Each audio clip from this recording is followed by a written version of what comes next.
We cover many serious issues in this podcast. This discussion may contain reference to domestic violence, sexual violence, violence against children, suicide, drug use, or graphic depictions of death or dead bodies. It is not suitable for all audiences.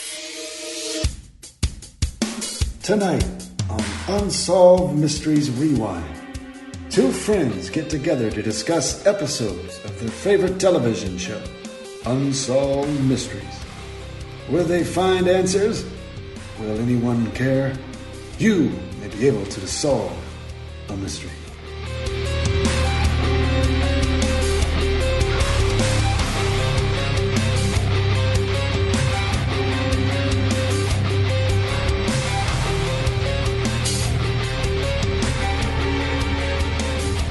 Hello and welcome to Unsolved Mysteries Rewind. My name is Mark. I am on with my co-host Kim. Welcome to the show, Kim. Oh my goodness! Thank you so much for having me. It's been a very turbulent week of technical errors, but we've jumped through the hoops and we're here at the end of the at the end of the tunnel, and all of that nonsense is behind us. Thank goodness. Yes, we are here. We have scratched and clawed our way to bring you Season 1, Episode 23 of Unsolved Mysteries. Now, this one is about as old as you are. It's from the late 80s, April 26, 1989. I think I was like in 11th grade or something. Yeah, and I was like 3 months old. Yeah. I was just kind of healing from my April Fool's joke that somebody pranked me with. Maybe, I don't know. But yeah, this is a whirlwind of an episode. We were saying this is a pretty dark episode. Oh, yeah. I think you pointed out there's not one story here that does not involve some form of death one way or another. Mm-hmm. So that's pretty crazy. Yeah. So getting into the first story, which takes place in California, San Jose. I think that's Southern California. Is that Southern? It's more like Bay Area, if memory serves correctly. That's all right. It's a pretty good area now, actually. It's like Silicon Valley. I don't believe it was as up and coming at the time, but now I think that the properties are untouchable. And even though this is an Unsolved Mysteries from 1989, this crime is actually from 1978, so even less so. Yeah. This one is about the motorcycle mom, and I have to say that the mom who's involved in the story is so much more of the story than the actual story itself. 100%, as she should be. Honestly, I think that this is the best mom we've ever talked about. According to the story is about Gus Hoffman, and he's a popular guy. I don't know about that. I don't know what that means. I mean, the guy worked in his shop building computer. He used to etch the microchip, the things that microchips would go on, like the silicon things. Yeah, I looked into it a little bit. His father had a small business. They worked kind of out of their garage practically, and they would he would mill the PCBs with that everything gets put on. And at the time, of course, it's where Silicon Valley, it's called Silicon Valley because it's kind of the birth of where Microsoft came out of, where Apple came out of. And I'm really kind of interested as to who they were working with. I couldn't find very much information about that. This I don't know much about, but I do know that 20-year-old Gus does more stuff in his garage. He likes to restore old motorcycles. Yeah, so he acquired a 1966 Harley-Davidson Sportster, which I think is a pretty collectible bike, actually, nowadays. It's cute. I like this style of motorcycle. It's a little smaller. To me, this is like a cool retro-looking motorcycle. But at the time, it's only 11 years old. And he'd spent a lot of money restoring it, which is kind of weird. He spent 8 months and $4,000 bringing it up to like mint condition. Yeah, and you can go and find a bike like this. I mean, you could spend as much as you want on anything, but you could find one of these in pretty good condition for about $6,000. Kind of weird. Well, even that it was never considered this like an Indian motorcycle. It's never been considered a high price bike, but at the same time, $6,000 is nothing to sneeze at. It's a lot of money still. Yeah, especially for basically a bicycle with a motor on it. So his parents were really angry about this. They didn't. I think like most parents, they're not too comfortable with motorcycles, so they gave him the ultimatum: either you go or the bike goes. right? She says that she was like, Rose, the mom, is like, yeah, you go over the bike because we are so worried something's going to happen to you because of that bike. So on the 4th of July, 1978, he actually puts the finishing touches on it and decides to just kind of take it out on a short ride, test it out, maybe show it off a little bit. And they never saw him again. Yeah, it's kind of weird. I mean, it's July 4th, and maybe it's the first time he's riding it. That doesn't make too much sense. He has to know how to ride a motorcycle in order to ride a motorcycle. Yeah, I don't know. He wanted to like kind of show it off, I think, maybe a little bit. Do you guys ride motorcycles? Just Jack had a motorcycle before we got together and then sold it. So I have ridden on motorcycles before, but I'm not like a motorcycle rider. Now, are you opposed to Jack getting a motorcycle? He's asking me. No. No, the only thing is in Florida, it's voluntary if you want to wear a helmet or not. So I would ask that he wear a helmet. But, I'm not his mom. If he wants to get a motorcycle, go for it. No, just some people just have a different kind of opinion. They might have seen a really bad car accident or something like that. Totally. Yeah. But when I was young, I used to ride dirt bikes and everything. But I'm not really into motorcycles. But I'll stick to four wheels. And there are some shady motorcycle riders in this story. We get into the world of gang, like motorcycle gangs or clubs, whatever people call them these days. I know they call them clubs, but this was a gang, and it is a now defunct gang called the Forgotten Few. But I just want to say real quick, his mom tried to call the police because he's young. Apparently they talk to each other every single day, and the police said, you can't do anything until 48 hours have passed. So Rose is like, I don't need no stinking police. I'm going to go look for him on my own. Yeah, I mean, I have a feeling that Rose maybe rode a motorcycle when she was younger. She's pretty badass. She is. Oh, my God. She's amazing. And we'll get to why we were saying that she's tough and tough and tough. But the show says that he was 19, but you found out that he's actually 20, which is just another one of these kind of weird unsolved mystery technicalities. But I've never run into more mistakes when researching than on this episode. It was like, really? Good Lord, they must have just rushed this one because everywhere else said that he was 20. But she begins like canvassing the neighborhood, and she runs into one of Gus's friends who works at a gas station. And the friend says that on the 4th of July, he saw Gus pull up on a motorcycle with like two other guys on choppers behind him. Yeah. And then behind the three of them, there seemed to be a blue Monte Carlo following them very closely. So Gus's friend was like, I recognize those two guys on the chopper because they were like so rude to me. They've come into the gas station before. They were mean, long-haired, tough guys. We're getting that whole like kind of vibe of like, a gang, maybe even in this area. I don't know what kind of gangs exist, but if it is kind of like South, Southern California, there are a lot of like kind of Latin gangs. There's a lot of, at the time, maybe a lot of Hells Angels. Not really sure. Yeah, this one, they were called the Forgotten Few, but one of the guys who we'll get into claimed he was a Hells Angels, and the Hells Angels were like, no way, this guy is too crazy for us. Like, we don't want this guy. So a second witness says that the two guys stopped Gus, argued him with for a second, and then threatened him with chains. Yeah, that seems like to be one of those things. Like you find that a lot in gangs, like motorcycle gangs. They always seem to have access to big chains. To beat My people. only frame of reference for anything motorcycle, especially motorcycle and chains, is the Sega Genesis game Road Rash. Yeah. For whatever reason, I thought it was something else when you wrote that, and then I thought of Sons of Anarchy, which I used to watch. Mm-hmm. Makes me feel tough. But but you're right. You took a screenshot of the guy with the chain, and it's one of those kind of things that probably, I mean, if they're getting to this conclusion, it's probably something that happens from time to time. People get beat with chains.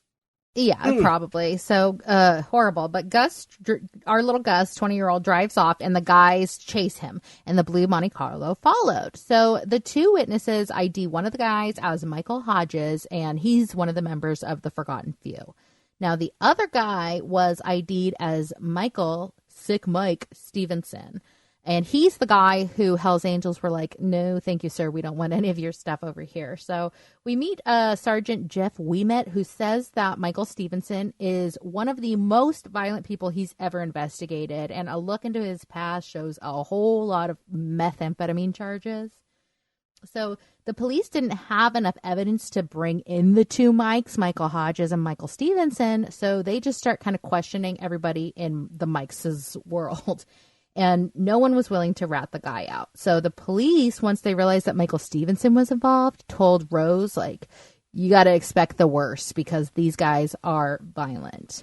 Yeah, I don't know if they give a timeline at this point as to how much time has passed since his disappearance. But I mean, it's at least 48 hours if the police are investigating now. Well, no, it could be. It would if the police are involved. It's longer. It's more. That's than what I'm saying. Oh, okay. You said I said at least 48 hours. Yeah. Oh yeah. What am I talking about? All right. So, but I'm just saying it's kind of like, all right. So they're reporting. You have to expect the worst because the people who are involved are clearly the kind of people who would do terrible things. You pointed out that the reenactment kind of gave you a little chuckle. He kind of goes to the screen door, and he's kind of the officers or the detective is questioning him, and he says, "Well, arrest me or get the heck out of here." Get the heck out of here. And he says it so quiet and calm, but we're supposed to be so scared of this guy. But they are a scary, scary gang. And Rose is like, I need answers to what happened for my son. So what does she do? She grabs her little gal pal, Carol Jensen. They tart themselves up and they go undercover to go infiltrate this gang. They tease the hair, everything. They tease the hair. She's like, I wore tight pants. I had my hair wild. And like, it was amazing. So they're going to all these like rough and tumble clubs. And she's like, I wanted to make sure everyone knew my gun was loaded. And they go around and they just start looking for Michael Stevenson. And keep in mind, this is like the most violent guy this detective's ever seen. So she said that they spent hundreds of hours going to, quote, low-class establishments trying to solicit information from informants. And she like had a picture of her son. She's like, this is my son. What happened to him? She's getting a little bit of info. She follows up every single lead that she is given, canvasses the neighborhood, and kept the cops informed because she is so cool. Yeah, I don't know. I kept thinking like she's gonna be dead. We know she's not dead at this point. I think she's in the discussion at this point, but we're just we're expecting something bad to happen because this type of scenario just never really ends positive. No. Yeah, and these are not the kind of people that are cool with you, like going undercover and gaining their secrets, and they are so scary. So she hires a private investigator. This private investigator sets up a meeting with a woman who says, I know what happened to your son. So they had to meet in a dark motorhome because the witness didn't want to be identified. And how fearless is this mom going and meeting this random informant? It could be somebody to kill her. Well, yeah, I mean, and it kind of feels like that's what's going to happen in the near future, too, with what else we learn.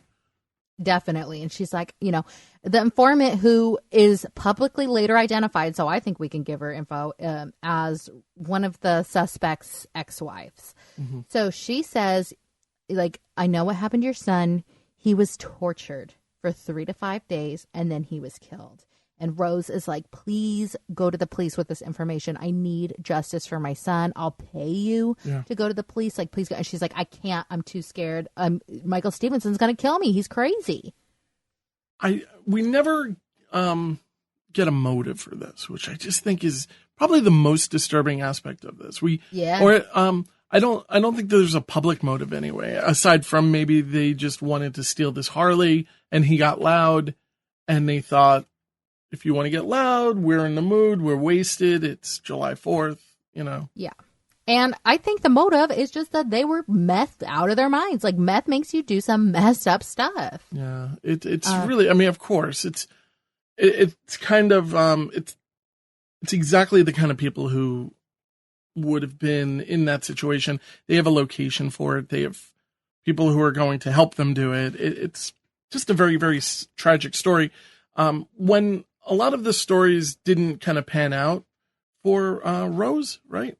Mm-hmm. She went to the world of psychics, which I think can be kind of a scary way to go down. I feel as though personally psychics and palmists and tea leaf readers, they can, I do have a belief in the kind of help that they can bring to the table. Mm-hmm. But when you're looking for such specific, important information, I think you need more than hints. You need more. You need real answers. And it just goes to show you how desperate she was to get answers. Yeah. But you found some information that showed that just whenever something like this happens, it seems like the worst kind of people come out of the woodwork. And people were kind of stringing her along for money to say, oh, your son's still alive if you give me $500. Oh, well, now $5,000. And she's telling everybody, too. I mean, she's basically putting herself out there to be victimized.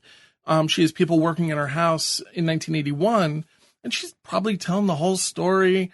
A few days later, the 18-year-old son of one of the repairmen give her a call. She doesn't know that's who he is, and says that if you pay me $500, I'll give you information about your son. Or basically lead to either where he is. I couldn't find exactly the information that he was offering for $500. He even patted her on the back and said, how does it feel to know your son is still alive? So I guess that was the information. Where is he alive? Scumbag. 3 years later, I would have a very tough time believing he was still alive. For sure. But she's desperate to hold on to something. He then ups the ransom to $5,000. She says, I need to hear my son's voice, which, all right, you now threw out $500 and now you want to hear the voice. The desperation, it's just really sad. And as a parent, I guess maybe I would do anything I can. It's just, you have to have some level of scruples. And what's so sad about the entire thing is that, they didn't know what to do. And then it turned to, well, if you don't give me the $5,000, your daughter's going to be kidnapped. I know what she looks like. And things start getting really personal with the people that you're in front of. They turn to the police. They set up a sting operation. And this schmuck, who probably had absolutely nothing to do with this in the first place, is busted and probably ruined his life forever. Yeah. And, the police have a theory that Michael, the Mikes, kind of forced Gus into Michael Stevenson's house and forced him into the garage. Now, on June 19th, 1986, Michael Stevenson, the sick Mike guy, he was killed during a failed extortion attempt. He had a long rap sheet for kidnapping young women and drugging them and holding them hostage and raping them. And in 1986, he was shot by a, quote, elderly victim and killed. Good. So I'm sorry to say, but R.I.P. SOB. I don't care. You're an evil person. Yeah, I'm not. I don't shed a tear for somebody who is really ruined the lives of so many people. Exactly. But, now that he's dead, a lot more witnesses are willing to come forward because they all thought Sick Mike was going to kill him. Mm-hmm. So we learned that, quote, there were certain acts of violence against Gus Hoffman, which happened in the garage and ultimately led to his death. We don't get details, but you and I, unfortunately, did dig up some details. Yeah, the LA Times really brought out a lot of information this time around. Yeah. Essentially tortured a number of different ways, including sexually, and they even think that there was a girl there taking pictures. And basically they wanted to abuse and torture while humiliating. Now, can I just say this isn't stated anywhere, but I personally think that maybe that girl was the ex-wife who came forward. Yeah. Because she seemed to know a lot of details. Yeah, but, I can see that. There was supposed to be a girl, it's... Yeah. I don't know. Oh, it's so sad. But, I hope it's not a true story, but we do get 3 men arrested. Michael Hodges, a guy named Richard Dollar, and John Stell. And they were convicted of sodomy and murder. So poor Gus. Apparently, that was the kind of sexual torture he was under for 3 to 5 days. And then the 4 of them, including Mike Stevenson, all kicked him to death. Now, this is what I'm not sure. That's just terrible. That's the point. Isn't it? How, without the body, how do we determine any of this, really? It's all hearsay. It's all word of mouth. It's all unless that girl did take the pictures. Somebody had to have testified, right? Yeah, but what if she had the pictures? That's true. I mean, there's a lot of information. Of course, we're not privy to actual evidence that may exist within this case. Yeah, but if they're being convicted of murder and sentenced to life, I'm going to guess those pictures exist in real life. Poor Gus. I mean, what did he even ever do to anybody? Right. I mean, he just bought a really stupid motorcycle and spent way too much money to restore it. Yeah, and sadly, there's never been any trace of Gus Hoffman found. And Rose is like, I just want to bury my son. I want my son to have some dignity. And she begs Unsolved Mysteries, like, to tell her, the viewers, to tell her if they know anything about where her son is. Like, let her know. I can only imagine how many people have reached out to her and tried to scam her or effectively scammed her. I wish this was a movie because I wish it was a fictional movie, of course.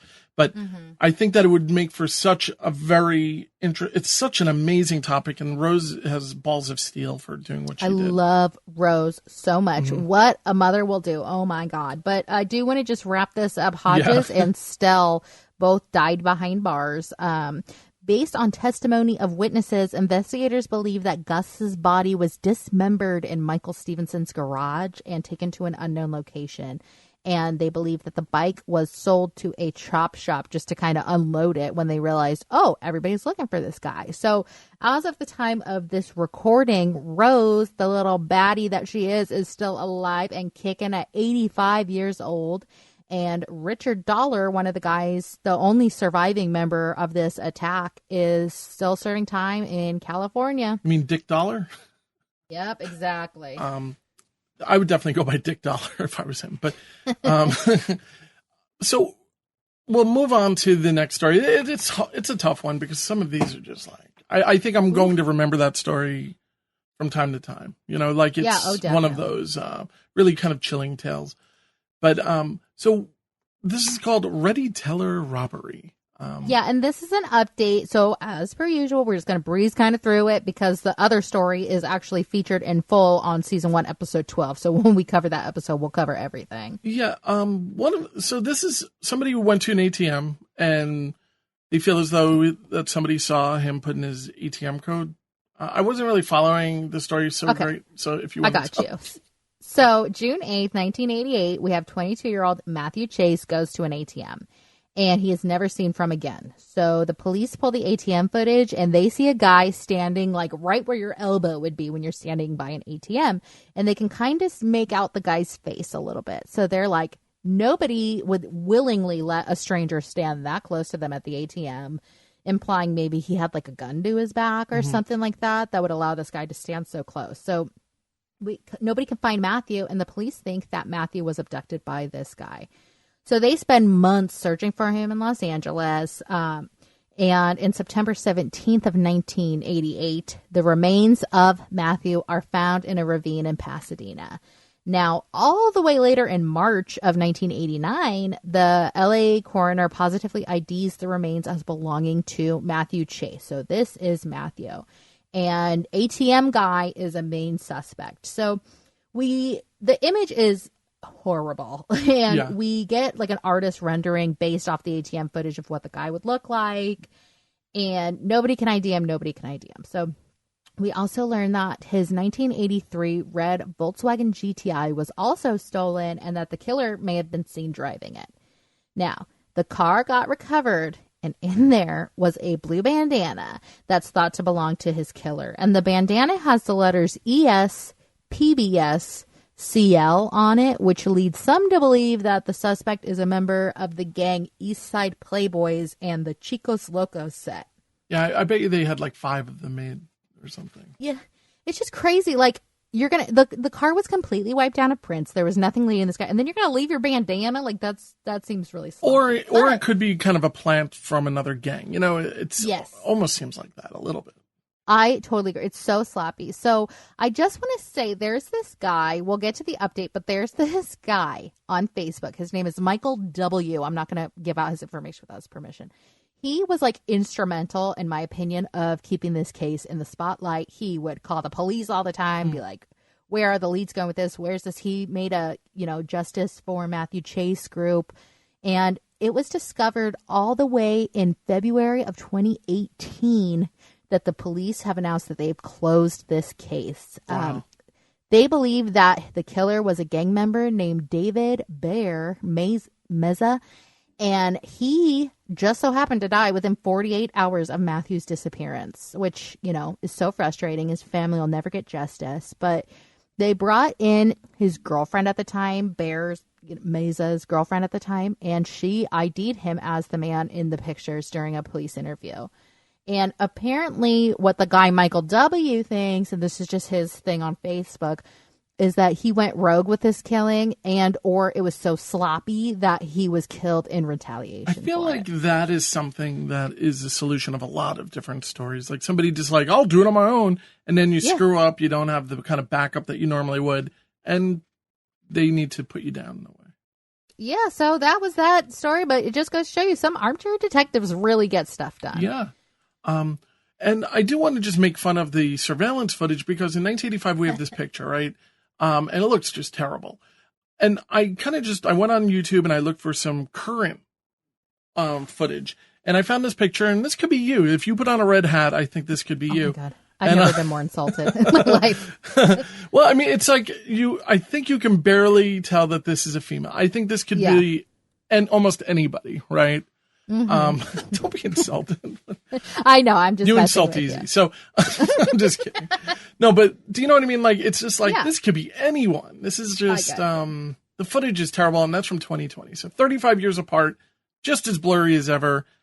Upgrade to 4K. That's all. It's exactly. I know. I mean, could it be that expensive? Like, I'd want my ATM to have really good footage, but what can you do? I want to be able to watch it too.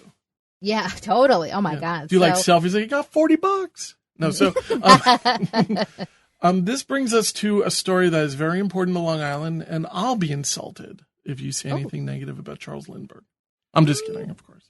Well, I'm no promises, but yeah, we are doing a lot of this information I found from an amazing article called The Mysterious Disappointment of the L'Oso Blanc by Evan Andrews. Disappointment? You said disappointment. Disappearance. Did I? Yes, it's hilarious. Oh my God, that was Freudian because I knew I was going to insult Charles Lindbergh to you. So basically, it's May 21st, 1927, and Charles, Lucky Lindy Lindbergh was the first person to fly nonstop across the Atlantic from New York to Paris. He's actually not the first person to fly across the Atlantic. There was two people, John Alcock and Arthur Brown, who Let me just write down this time so I can edit this part out. I'm just kidding. Go on.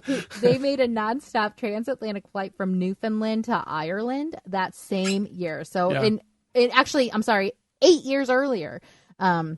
In 1919, there is a French-American hotel mogul named Raymond Orteig, and he offers a $25,000. Crazy. In 2020 money, that is like $375,000 reward to the first aviator who makes a nonstop flight between New York and Paris. Now, I know it was a big deal at the time, too, because, I mean, this is all post-World War I. Mm-hmm. This is... the whole Industrial Revolution's going crazy, and there's money everywhere at this, period of time. Yeah, but those guys were like, "Oh, we got this." So they did that Newfoundland to Ireland one, and the guy was like, "Oh, you're not going to get the money because I said New York too." But in all fairness, there's 1,600 miles difference between those two destinations. But I've always thought Charles Lindbergh's the first person to fly nonstop across the Atlantic, and it just turns out that's not true. It's true enough. Let's leave it at that. No, so, there's an Apple store, I think, where he took off now in the Roosevelt Field Mall. Well, it doesn't surprise me. But yeah, Lucky Lindy was given a hero's welcome when he returned home. Now, 10 days earlier, French pilots Charles Nungesser and Francois Colli were trying to beat Lindbergh in the feat because $25,000. So they have an open cockpit biplane called the L'Oso Blanc or the White Bird. This guy's a badass. I mean, he's got the patch. Cool. I really, when I saw the pictures of them, I don't usually side with the French, but I love their dressing. But for the most part, no, I'm just kidding, of course. But this guy just seems so cool to me. And I could just see, like, the cigarette with the holder. And I look him up, and I find a picture of him with the cigarette with the holder. So yeah, no, he is a classy gentleman. He is so cool. And they're actually both kind of celebrities. Mm-hmm. They're both World War I veterans. Nungesser is actually the most decorated French World War I veteran. And he was also a Hollywood stunt pilot. Now, Colli was the first guy who actually traveled across the Mediterranean. So he and his partner, Paul Tarascon, were supposed to do this trip, but Tarascon got injured at the last minute and had to drop out. So he was replaced with Nungesser. It's always weird. Like, even with the Amelia Earhart, before she was supposed to leave, her co-pilot had to be switched out. And it was like with some, like, alcoholic guy. Conspiracy. Yeah, well, of course, it's conspiracies, but can you imagine going across the Atlantic in these things? I mean, I think when Charles Lindbergh did it for the very first time, when he went on his embarkment, I think he had like 400 something gallons of gas. I mean, and that's it. That's all that's there. It's just noise. I mean, they had an open cockpit biplane. That is so crazy. And they actually, it's really cool. So Nungesser and Cole Lee actually had this plane specifically made.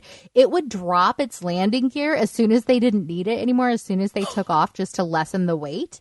And then it was like watertight. So they were supposed to land at the base of the Statue of Liberty. How cool would that be? I mean, in all seriousness. No, it's a big deal. Like there are cool.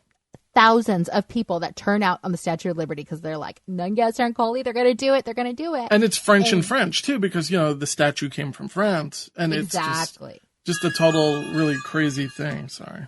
No, that's exactly. And it's so perfect. So they have thousands of people turn up and nobody shows up. Where are Nungesser and Cole Lee? So they actually immediately sent out like search and rescue people, everything, when they realized like, I don't think these guys are going to make it. So apparently Lindbergh was supposed to take his flight this week, but there was a really bad weather over the Atlantic. So the French pilots are like, this could be our chance to beat Lindbergh, not only to the money, but, to this huge feat. I mean, this is a big deal. And it was a big deal at the time. I mean, it was thought to be like one of those things where it was impossible. Yeah, exactly. So the L'Oiseau Blanc was last seen actually by spectators over Ireland at 10:30 a.m. I don't buy it just because Ireland is so north, but it's possible they took a different route. I mean, a wind could probably blow that thing 500 miles off course. So. It's so crazy. And maybe that's why they ended up elsewhere. It's very possible, too. So, a lot of people think it crashed at sea. And you're like, what does this have to do with Unsolved Mysteries? Well, we realize in 1971, this hunter, Jim Reed, is like deep in the woods of Maine. And he discovers a, quote, strange moss-covered mound. And he thought it was a boulder. So he's like, let me poke it with a stick. And he does. And he sees that it's an aircraft engine. And he knows it's an aircraft engine because he was like some kind of mechanic or something. So which I don't buy either. I have a very tough time with this guy's story because an aircraft engine from 1919 is not going to look like an aircraft engine today. It's going to look more like a Volkswagen Beetle engine. Yeah. No, I totally agree. So, it's just like 1927 to 1971. There's a huge amount of Sorry to be such a doubting Thomas, but I have a tough time with that. Well, another thing to add to the kind of BS of his story is that he was never able to relocate the engine. Yeah. So we're like, if it's from the White Bird, could this be proof that Lucky Lindy was not the first person to fly across the Atlantic, which we already know he's not the first person to fly across the Atlantic. This reminds me of the story we did a few episodes ago with the looking for water underground and never being able to find the source of fresh water. I think Nevada. Yeah, exactly. But I just feel like it would have come out by now. We would be able to locate this with today's technology. Yeah, so we get to meet these kind of cool husband and wife aviation archaeologist team, Rick Gillespie and Pat Thrasher. Rick's pretty intense. Yes, and he still is intense. He's still doing his thing. Yeah.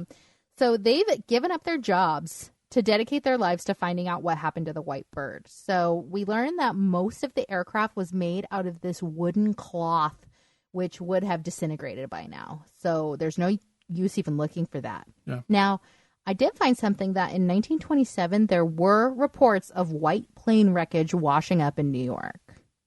I would just imagine that plane wreckage by 1927, not overly common, but not totally uncommon, especially in New York. I mean, I think in 1927, we already had Floyd Bennett Field built here.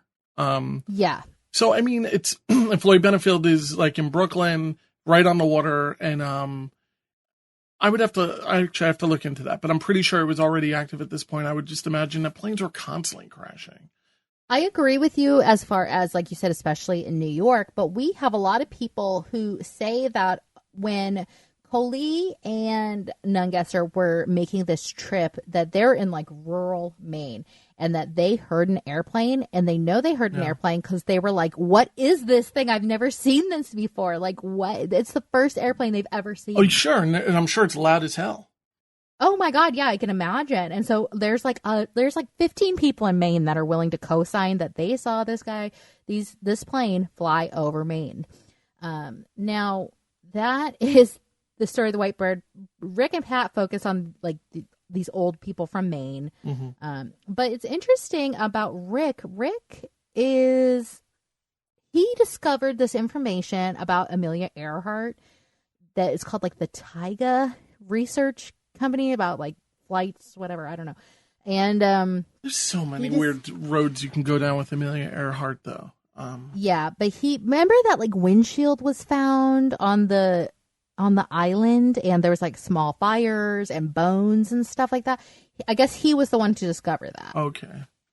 And so his theory is that her and her little drunk co-pilot landed and tried to be castaways, and then ultimately died by like starvation, dehydration, exposure to elements, whatever. I could have sworn there's even a photograph floating around somewhere. I have to look for that, of somebody who could easily be her with some natives of some sort.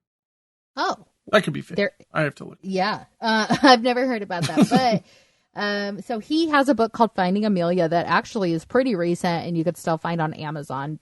There's several people, not only in Maine but also in Nova Scotia, who say that they heard the plane earlier that day. And so Pat Thresher and Rick go out in an airplane, and they find a bunch of these unusual pieces of wood that they think are from Europe. And when you put them all together, they measure 2 meters or 6 feet long, and that's how long the wingspan of the plane would have been. So they kind of think they found it. Now, it's worth noting that as of 2020, Gillespie has changed his theory of what he thinks happens.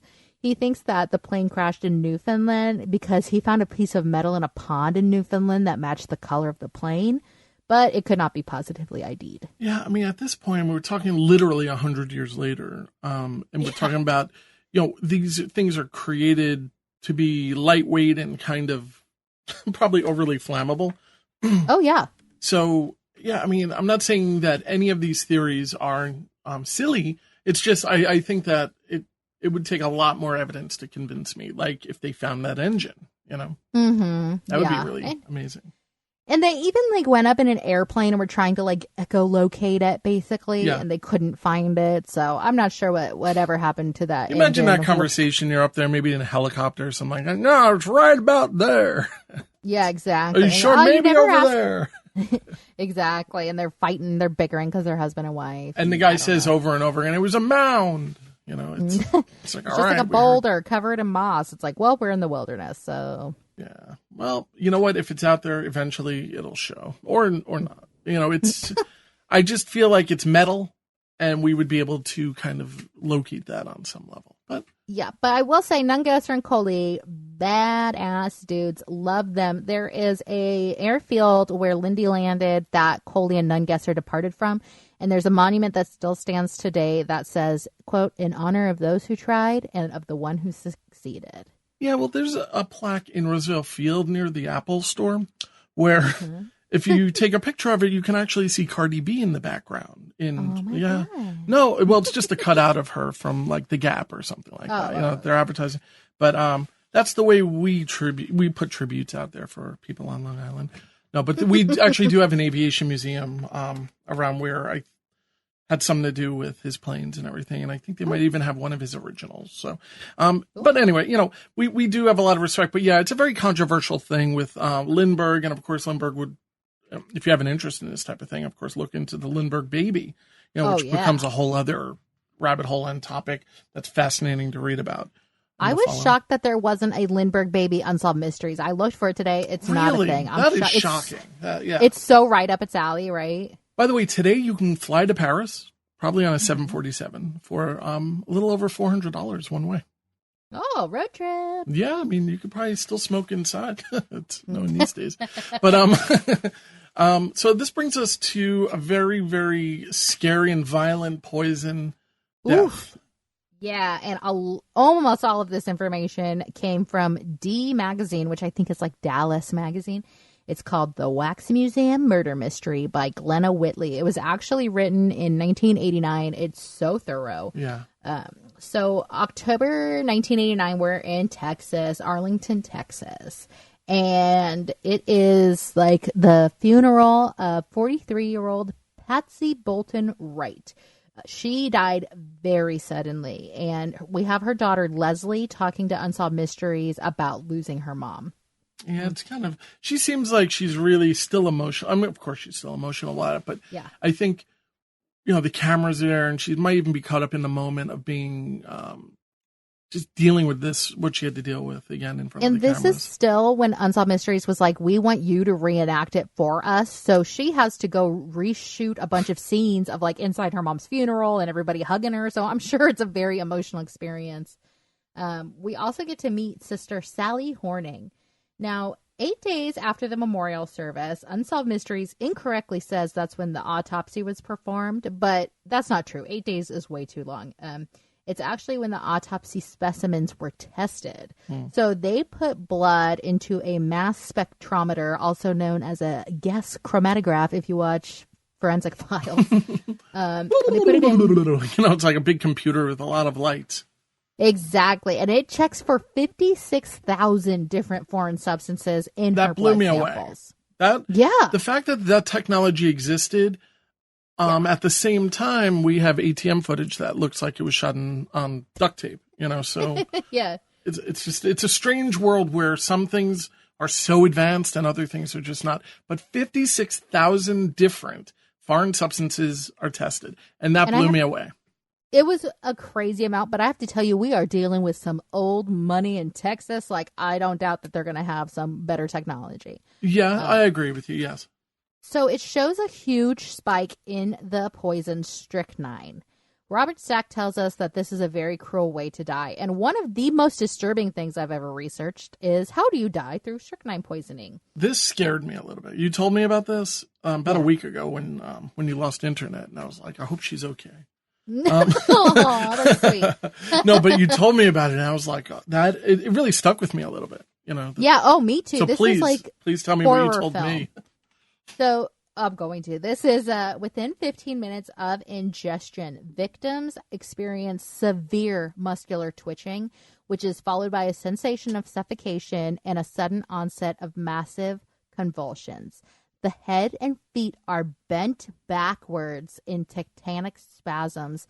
The face turns blue and the mouth contracts into a fixed grin. And you ultimately die because your respiratory muscles are completely paralyzed. The fixed grin just kind of, that's the thing that where it's like, I was the like, slap in the face. Literally. I was like, is the Riddler here? Like, this is something that seems like it's out of a comic book or out like a movie or something. It's so crazy. Yeah, it doesn't seem to be and it goes away and then comes back with like contractions. So creepy. So, it's 3 a.m. on the morning of Patsy's death, and her sister and brother-in-law, her brother-in-law's name's Steve, they were awakened by a frantic phone call by Patsy. Probably during, the spasm probably subsided briefly, and she picks up the phone, and then it just happens again. It's crazy. That is so scary. That's the only thing I can imagine. Yeah. Yeah. And so on the call, Patsy says, I've taken some NyQuil, and something is really, really wrong. Now, they weren't able to they tried to call an ambulance, but the thing is that Patsy was just in the middle of buying this 30-acre, like, sprawling, beautiful Texas she had estate. Money.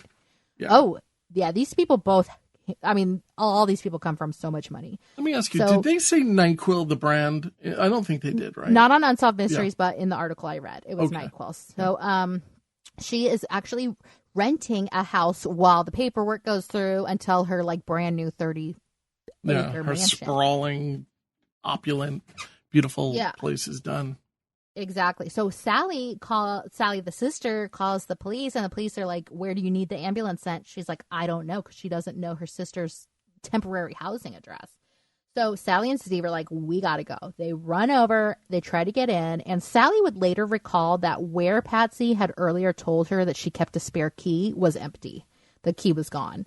So Steve hops in a window, sees Patsy on her bed, and he kind of runs down the stairs, lets Sally in. And they can't wake Patsy up. So they call 911, give her CPR, and Steve says that when they're doing the compressions, that a lot of green substance came out of Patsy's mouth and that they had to continually spit it out of their own mouths while giving her mouth to mouth. Now, this is one of those things where I thought, because they come up as possible people being involved with the poisoning. And I was thinking, I don't believe that there's any way that this person would be doing this physically if he would not be administering mouth-to-mouth CPR, taking that risk of poisoning. On the other hand, who saw him do it? His wife. Exactly. It's him telling us that he gave mouth-to-mouth resuscitation. Yeah. So who's saying that? Also, well, okay, so I'm sorry, we'll get to that. Because it's also a decent way to dismiss yourself from the case. And say, maybe that's why I have strychnine on me, maybe. And if I'm wrong, I'm sorry. It's just, it's a terrible thing to say of the person. But yeah, I mean, it would be, you just need this one other person to basically back up your story. I hear you too. It's wrong. It's what we do almost all the time of saying, is it possible this guy could have done it? No disrespect. We're just thinking out loud. We're not saying anybody did it. We're thinking out loud. But now, let me tell you this, okay, just while we're on this topic. Hypothetically speaking, fan fiction, whatever you want to say, allegedly, what if he held her down and poured it in her mouth, and then that's why it was all over her mouth and all over the bed, and he said it was all over the bed because I had to spit it out when I was giving her mouth to mouth? Huh. Do you think they would have to, though? I mean, I feel like it's possible, though. I'm just trying to think outside the box, trying to solve this mystery. Yeah. But the EMTs arrive and they take her to the hospital, and sadly, Patsy dies along the way. And this woman is she looks like a beauty pageant contestant. She looks Texas. She's got the most beautiful smile. Mm-hmm. We'll post a picture of her, of course, on Unsolved Mysteries Rewind podcast. But because she mentioned to Sally and Steve on the phone call that she took cold medicine, the police take the NyQuil and bag it up for evidence. So when they test the cold medicine, it has crazy amounts of strychnine in it. Now, I have not been able to find a source for strychnine, which of course scares me because I now have that in my search history. But I know, me too. But thankfully this podcast will, make me innocent. So I hope so. Yeah, right. I know that if you want to, you can synthesize it yourself. You can actually create it yourself. It's a natural substance, but you would need to have some type of a chemical background. That's where we start looking at other people who are involved in the background, but I'm sure you'll get to that. But there was a ton of strychnine in there. It really doesn't take that much to kill you. And I just want to say, cover our ass disclaimer, just because you can doesn't mean you should, if you're thinking about it out there. As a matter of fact, I'm going to say you shouldn't. Yeah, I think that's fair. So the FBI have ruled out product tampering because that was a big panic with the Tylenol poisons and stuff like that. They're this was only one incident. So and I think that was cyanide. But yeah, I mean, I think of it as cyanide, I think is a quick death. Yeah, no, and it was cyanide. I'm just saying, there was a product tampering fever pitch, going on. So they say, here's the reasons why she wouldn't kill herself. One, oh my God, what a horrible way to die. But we know that sometimes people do. Her alarm went off the next morning, which indicates that she meant to wake up. She has 2 kids. She owns a successful $6 million wax museum called the Great Southwest Wax Museum. They said there were 2, and I couldn't find more than 1. There is 2. I don't remember the details because I did look this up a few days ago. There is 2 for sure. It's inherited by their dad. I don't think they exist anymore, though. Oh, no, not anymore. I mean, it's a wax museum. Who cares? But I care. No, I'm kidding. Oh, okay. Madame Tussauds, I know. I think she's got the market cornered. But, I hate wax museum personally. They never look right. Personally. Yeah, and just ugh. But anyway, she had recently purchased some horses, and one of the horses was $26,000 in 1987. And, lest we forget, she was also in the middle of purchasing that huge ranch. Yeah, she had money.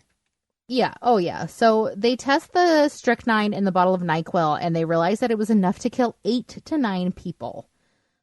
And they think it's someone close to her because A, her burglar alarm wasn't set that night, and B, only those close to Patsy knew that when she was having trouble sleeping, she would take some NyQuil because everyone knows that knocks you out. Yeah. I'll look forward to it when I have a cold. Yo, same. Oh my God, you're in like a NyQuil coma. It's amazing. Yeah. So first things first, we're looking at Sally and Steve, the sister and her husband, because you always want to look at the person who was last seen with them, who discovered the body.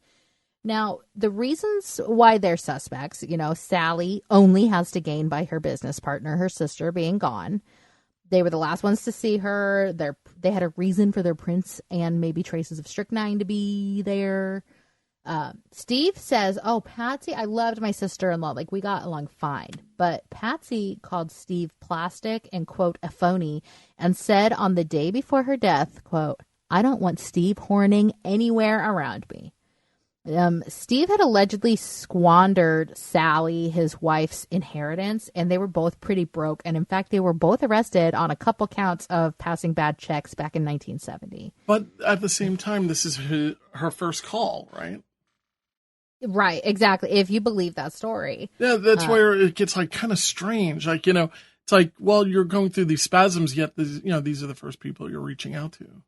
I know. Oh my gosh. Like, these are the people you can trust, but you're saying, crap about them like that. I don't know. I know, but I'm sure you're panicking. I mean, you don't know what the heck is going on with you. One would think that her first call would be to 911 where she knows her address, but I don't know. She probably didn't think like I'm dying. She was just like, I need help. That's a good point. I would imagine this is very, very violent, especially by the description that you read before. Mm-hmm. So I wonder, do you risk that fear of getting on 911 and them saying like, please hold, Yeah, it's possible. Or do you reach out to somebody who can, I guess, help? Like, they know who you are, and they know all of those type of details, and you don't have to do much more than say, I need help. Yeah, I mean, that's probably what she was thinking of. Something very peculiar, though, is that the sisters each had $500,000 in life insurance taken out on the other one. And that was scheduled to be changed just 2 weeks before Patsy died, was when Sally and therefore Steve, her husband, were taken off as Patsy's beneficiary. Now, Steve, we learn, also has a bit of a history of violence against women. He was arrested in the 70s for assaulting a woman, although the charges were later dropped. So Steve and Sally and Patsy's kids come involuntarily to take polygraph tests, and they pass. Now, Steve's first test was inconclusive, but he passed the second one. Yeah, it's just interesting. So they interview, her current boyfriend. They test former boyfriend Leo Fikes. Now, they wanted to talk to Leo Fikes because he was obsessed with her, and she loved him but didn't want to marry him. This guy gave me a little bit of the heebie-jeebies. Yeah. I immediately didn't want to believe him, but I thought that was a little bit unfair. Mm-hmm. Until you dug up some interesting information that he owned a small company, which I think is still around. Might be owned by somebody else, but it's called the Fikes Chemical Company. Yes, and Jeez. On behalf of the Fikes Chemical Company, he made a purchase from the only company in Dallas that sells strychnine. Oh, we didn't sell him any strychnine. And the receipt shows that he didn't purchase strychnine. So, but it's interesting. Now, another interesting fact about Leo Fikes is that cops started looking at him because they got a lead that he used to date a woman named Linda Donahue. Now, Linda was found murdered in her bed. To be fair, she was stabbed. She wasn't poisoned, but it's all stuff we got to look at. There's these two other suspects, Bill and Bonnie. They are big-time suspects. They boarded her horses, and the day after she died, they decided to cash a blank check of hers that she had given for boarding the horses, which is kind of scummy. Now, let me say, this is going to be a little bit of an outing of sexism in a lot of ways. So if a woman dates men and they keep dying, they'll call her like the Black Widow, or they'll come up with something. Now, this is a guy who dated two women who both wound up dead, but we don't really have a name for him, do we? No, just, scumbag. Charlie Chaplin, there was a film called Monsieur Verdot, where he goes around, He seduces rich older women. And he murders them. It's a very dark comedy. Only a way, only he could pull it off. And but it's like even he's the dignified, gentleman. And right. But it's again, it's one of those kind of red flags for sexism in a lot of ways. I hear you. We don't have, because it's the same exact thing, Yeah, totally. And I feel like it's sexist because they're making it almost sound like Sexy the Black Widow, instead of being like, you're a murderer. But yeah. Just back to Bill and Bonnie, they were her horse boarders, and she put those super expensive horses that she just bought in their names so that they would inherit the horses when she died. When did they do that? Oh my God, if you asked me a week ago, I would have had the answer. I'm sorry. Oh, but no. I think you, didn't they do it the same day she died? They did. They did it right before she died. The day after she died, they cashed that blank check of hers. Oh, okay. Well, in your notes, it says it also turns out that right before she died, she put the super expensive horses in their names. Mm-hmm. Oh, that's what I was saying. Like, so it just seems kind of like all very convenient. It all seems to be leading to this. And there's a history of strychnine use in horse medicine. So the police definitely wanted them to come in and take polygraphs. They did, and they passed. Now, we still have more suspects to get to.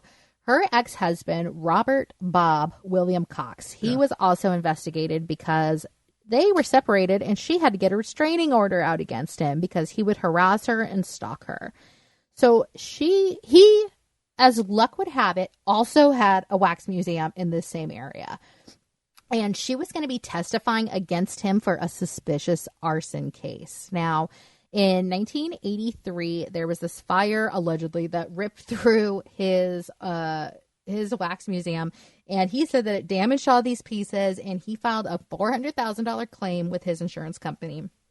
His insurance company refused to pay out because they thought that it was like done for the money, and so he took them and sued them, and she was set to testify because she told the insurance company where he hid all the wax figures so that they weren't actually damaged in the fire. Can I just ask a question about the wax museums? Because, so are we talking about 3 wax museums in this circle of friends? Yes.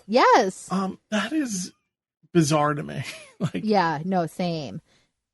Yeah, but, and, the one in, 1988, their museum went on, was burned down.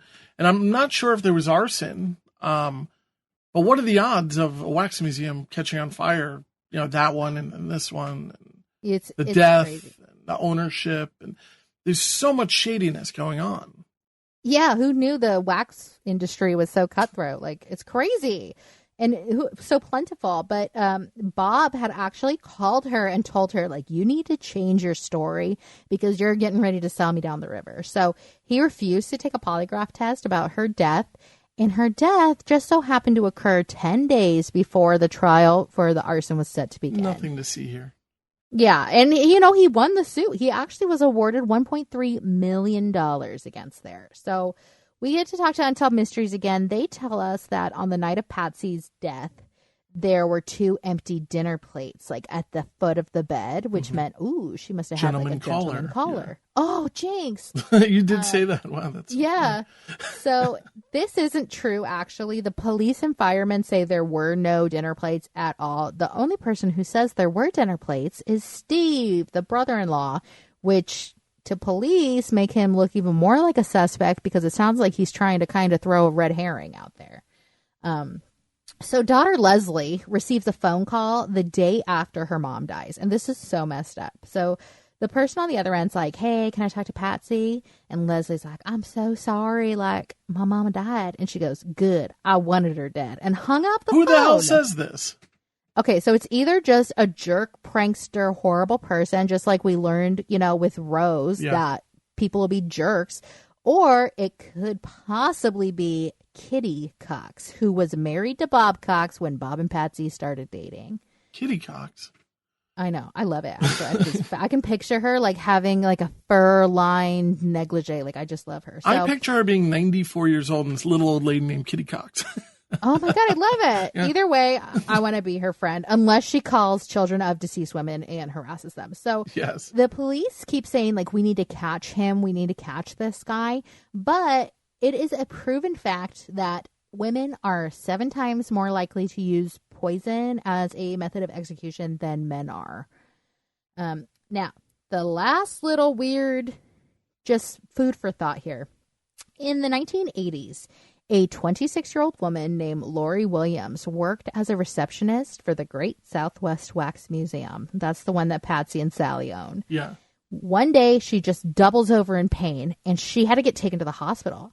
So 11 days later, bam, dies. 26-year-old, otherwise healthy woman just dies. And the medical examiner says that they refused to exhume Lori's body to test for strychnine poisoning in connection with Patsy's death. Now, why would her body not be tested in the same manner that Rose... Interesting. Put through the mass spectrometer or whatever. Yeah, why didn't... I'm just kind of curious if it was routine, or it's possible they wanted to determine her cause of death and they did this super duper test. I don't know. And I'm going to just say this lady had a lot of money. Patsy did. Maybe it was more important to them to find it because, these sheriffs and all these people are elected positions and they rely on rich people to help them get there. And maybe that can't be a cheap test. No. Oh, my God, no. And it says in the 80s. I don't know how early in the 80s this was. Maybe this technology didn't exist at this time. I don't know. But a 26-year-old healthy woman doesn't usually just double over and drop dead. Now, what I found from my Facebook stalking is that Steve and Sally are still married. But since this episode came out, they both changed their last name. Now, do we know if it's associated with the timing of the release of the episode, or was it just because this seems to have also become a very public situation in Texas? Yeah, I don't know when this happened, but I know that when I did the Ben Verified to do their background check, it gave me a list of each of them of 20 at least aliases that they went by. So I don't know. These people are a little slippery. Allegedly, but they're still together. I found Leslie's Facebook. She seems to be doing just fine.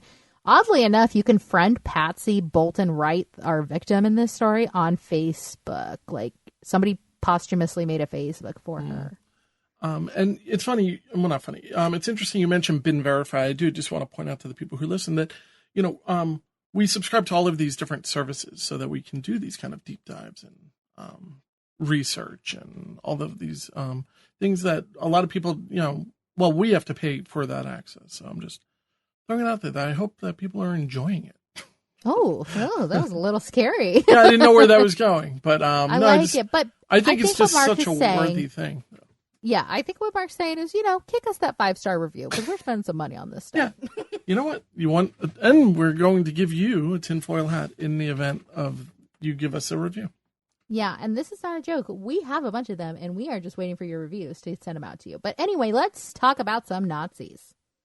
Yeah, I don't get this episode. I watched this straight through. It didn't pay so much attention. Then I rewound it. I'm like, am I watching what I think I'm watching? No, it's weird because you picked this one out. Yeah, I will. I don't know if you pick out episodes like this, but I pick them out on paper. So Missing Mariners. That's what this one is. We get a little bit of a very light history of America's involvement in World War II. But we go right to the family of, in 1941, 38-year-old father of 2, William Betts, was the captain of the Muskogee, which was pretty famous. I've heard of this. So I don't know if there was more to this story. I need to figure out why I know about the Muskogee. Yeah, I've definitely heard the name before. Yeah. So I think there's more to this story outside of this story, which is just basically, it should just be called Forgiving a Nazi. I swear. Thanks for killing my dad, Mr. Nazi. So, crazy. No offense to the Nazis listening. So, take offense. You can take offense. So basically the bottom line is, on February 2nd, 1942, they were going and doing another voyage. I'm kind of, wait, hold on. No, I just want to say real quick. So the Muskogee transports crude oil up and down the East Coast along the Atlantic. And that is crucial for World War II. So he goes, he kisses his wife goodbye on February 2nd, 1942. And then a few weeks later, Ellen and the wife receives a telegram that the ship was just lost. We have no idea what happened, but basically presumed dead. Yeah, a kid on a bicycle kind of pulls up and he's, hey, mister. Yeah, yeah, exactly. Dad's dead. And yeah, it's like a telegram. So unfortunately, and the woman seems very sweet still. Like, she's just kind of like your military wife type of. Yeah, a World War II military wife. Like, sometimes your husband dies. What can you do? And she has like a son, George Betts, who just a year later was drafted himself to serve in World War II. Yes. What's interesting about this is maybe this is why I've heard of the Muskogee, was because this wasn't really this wasn't a military boat, like you were saying. Right. It was just an oil tanker. Mm-hmm. But a German submarine, U-123, and is that a type of submarine? Do you know? The U is because it's a U-boat. I think 123 is just its specific number. Okay.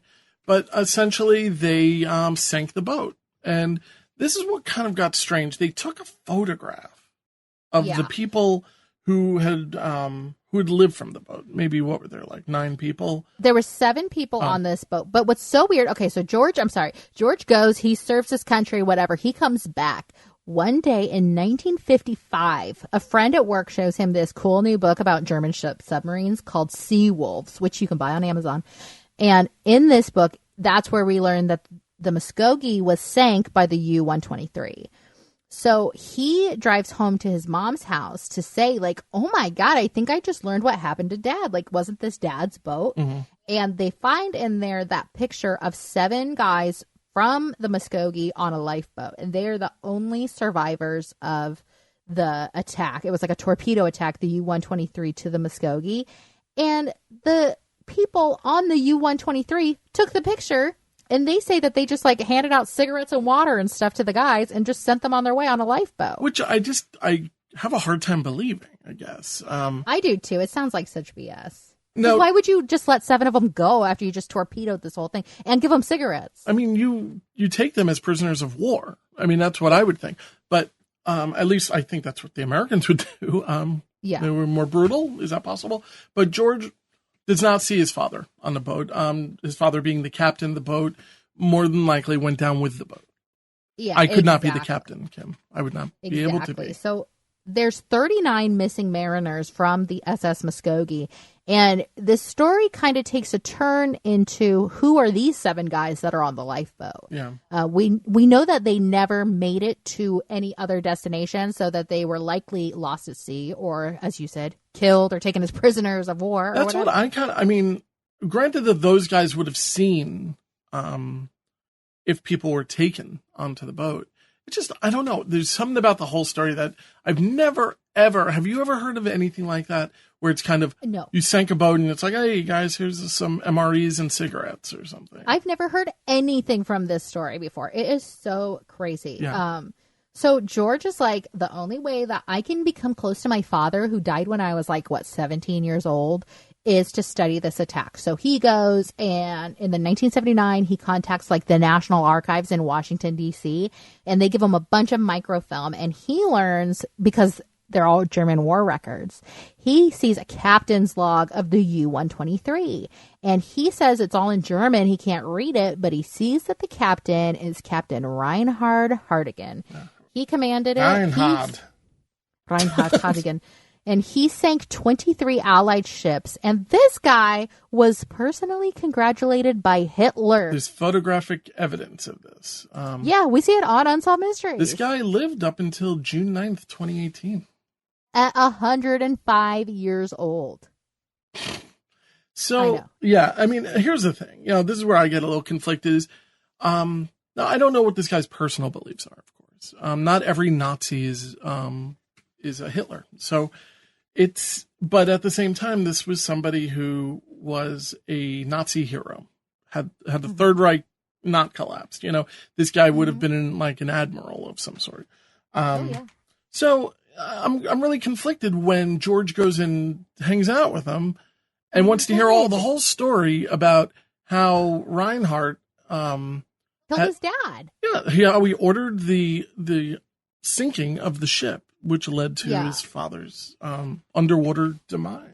So George and Reinhard Hartigan become like pen pals, and they're like, okay, so I know you killed my dad, like no big whoop. I mean, whatever, stuff happens. Swapping jokes. George, yeah, probably. And George goes like, look, the way I see it, you and I were two guys who just defended our countries, and just because we were on opposite sides, whatever, we should just be happy that we survived, because a lot of our brothers have not survived, which, oh my God, how selfless can you be? Like, that is crazy. I wouldn't do that. It's kind of like, it's not Coke and Pepsi, It's not like, well, you know what, your soda's just soda and my soda's...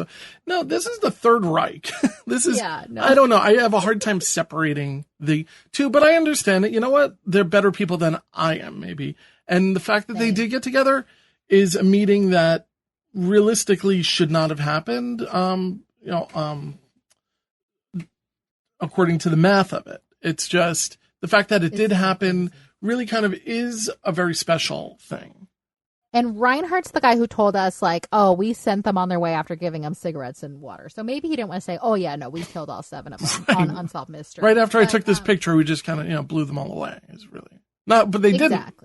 Because didn't one of them live?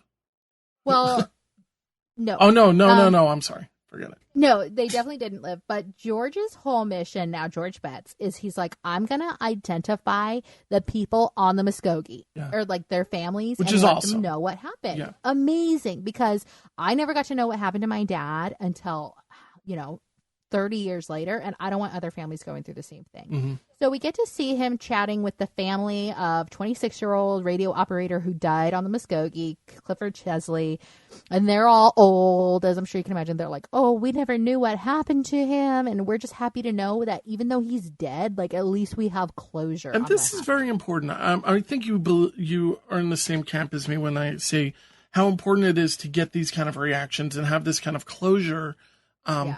Especially with that generation, because those people are all gone now. And we're talking, 25 years ago, or 30 years ago. I think what he did was wonderful. And so we end up getting 3 of the 7 lifeboat men identified. One's Nathaniel Foster, Morgan Finucane, and Anthony Sousa. And we know for sure that these guys, the other 4 guys, are on the roster, for the USS Muskogee. So they kind of give us a little scroll of all the guys who were on the Muskogee. So after the broadcast, 12 families of the men on the Muskogee got in contact with George, and they were able to learn the fate of their loved ones. And the good news is, I guess you want to call it good news, the other 4 men on the lifeboat have since been identified as Valentine Baker, Claudette Blanchette, Thomas Dunleon, and Robert Oskin. So... George Betts and Reinhardt have since passed away. As we said, Reinhardt died in 2018 at the age of 105 years old. God bless him. I guess, yeah. And, it is what it is. I'm just glad that through this story of, like, the ravages of war, George put his own life aside to give a sense of healing to the other people who were in his situation. I'm just kind of curious if there's a photo somewhere of Reinhardt in his Nazi uniform that I'm sure I can find it. And it's just we didn't see one in Unsolved Mysteries. I'm sure. Well, we'll totally find that. But we did see him shaking hands with Hitler. And what other stamp of approval do you really need? And if you're his family, is that a picture you frame? Because it's a big deal. I mean, it's kind of like if you own a Hitler painting. I guess, you display it. Yeah, I mean, it'd be worth a lot of money. And if you're his family... hop on iTunes, leave us that 5-star review. Yeah, that's another thing to jump down the rabbit hole of is Hitler's family that exists here on Long Island. Oh, Lord. Okay, well, that's another episode. No, I don't think they ever covered it, but maybe we can do a mini-sode or something. Okay. But, so this is a pretty up and down show, but I will say finding the identities of these people, I think, is a very uplifting thing. Absolutely. Yeah, thank goodness for that. But Kim, thank you so much for your wonderful research that you've done for this episode. I'm not going to say this was a cursed episode because we really stuck with it. I'm just glad to be back. Yeah, exactly. Back as of this morning. But thank you very much. And if you enjoy this podcast, leave us a review anywhere. Play.google.com, I think it is, or iTunes, or any of the places. Tell a friend. Tell a friend. More jinx. Jeez. I know.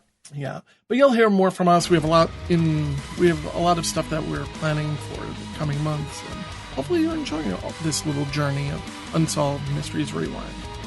Tonight we have been confronted with an entire catalog of unexplained and unsolved events.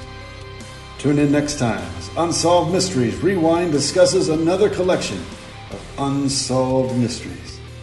Until then, we can only look and wonder.